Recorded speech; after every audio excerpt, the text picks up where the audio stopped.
Jadi saya mungkin saya berpikir bagaimana mungkin saya yang hanya sebutir embun akan mampu bicara tentang luasnya samudra. Bagaimana saya yang hanya selembar rumput mau bicara tentang luasnya hutan-hutan. Mustahil.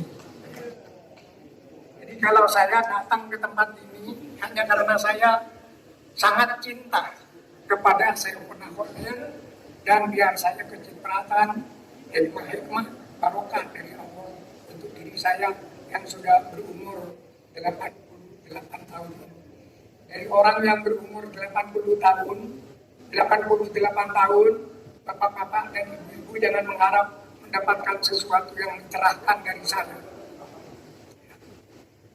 Tetapi yang paling menarik ya, ketika kita mau bicara Syekhuna Khalil, menurut catatan saya, Syekhuna Khalil ini paling tidak mempunyai 6 tokoh pahlawan nasional. Bisa ditambahkan Kiai Muhaimin. Ya. 1, Kiai Haji Hasyim Asy'ari. 2, Kiai Haji Wahab Hasbullah. Yang ketiga, Kiai Wahid Hasyim. Yang waktu kecil, waktu masih bayi dibawa ke sini, mau masuk ke Serambi, ditahan dulu, dibiarkan kena mandi oleh hujan. Ketika Kiai Wahid Hasyim ke Kajemangan itu tercatat dalam buku sejarah Kiai Haji Wahid Hasyim dan karangan tersiar yang ditulis oleh Haji Abu Bakar Aceh, terbit tahun 1957. Kemudian ada pahlawan nasional ketua 3 dari Nahdlatul Ulama di zaman Kiai Haji Idham Halid, namanya Kiai Haji Zainul Arifin. Agak asing di kalangan orang NU. Padahal Kiai Zainul Arifin ini panglima tertinggi Hizbullah, pahlawan nasional. Kemudian ada lagi sastrawan, Kiai sastrawan sufi besar, sehingga karya-karyanya sekarang dikaji sulit dimengerti oleh orang sekarang karena sangat rumitnya pemikiran sufisme beliau. Namanya Kiai Haji Hasan Mustafa dari Garut. Tinggal ditambahkan. Nah sekarang Bapak Bupati, saya sebagai Pak Alur Melati, saya terharu. Jadi beliau ini kan sudah dapat ijazah wali dari Allah. Kalau sudah wali dari Allah, buat apa gelar pahlawan nasional buat beliau? Tetapi saya datang karena ingin mengagungkan beliau, karena sejarah dari perjuangan Kiai Syekhuna Khalil ini perlu dimengerti, dirasukan, ditelaah kembali oleh generasi muda, sehingga generasi muda di Madura itu tidak hanya mendapatkan abunya sejarah. Dengan mendekati sejarah Kiai Syekhuna Khalil, kita akan mendapatkan apinya sejarah. Itu kata Bung Karno. Jadi kalau Bung Karno datang ke sini, mungkin apinya sejarah itu Bung Karno dapatkan dari Syekhuna Khalil. Ya, menduga-duga. Tapi apa yang beliau dapatkan dari Syekhuna Khalil? Kalau Kiai Muhaimin tadi kecuali hikmah. Karena itu tidak mustahil seorang Bung Karno itu ketika mengucapkan pidato tahun Sri Vere Pericoloso tahun 1964, Bung Karno berpidato begini. Ya.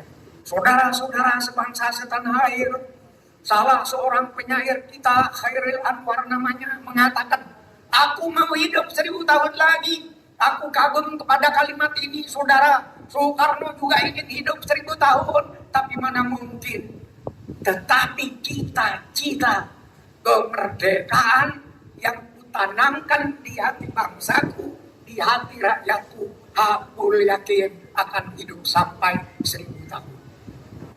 Dan insya Allah atas doa Syekhona Khalil, insya Allah Indonesia akan diselamatkan oleh Allah Subhanahu wa Ta'ala selagi Islam yang benar-benar dari Rasulullah dan para ulama ini benar-benar terjaga.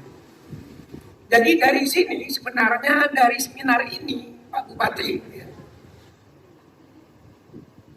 karena begitu Syekhona Khalil itu jadi pahlawan nasional nanti, masa mustahil kalau 6 santrinya sudah jadi pahlawan nasional semua? Tidak mustahil nanti kalau Aceh menjadi Serambi Mekah, Madura tidak salah kalau menjadi Serambi Madinah.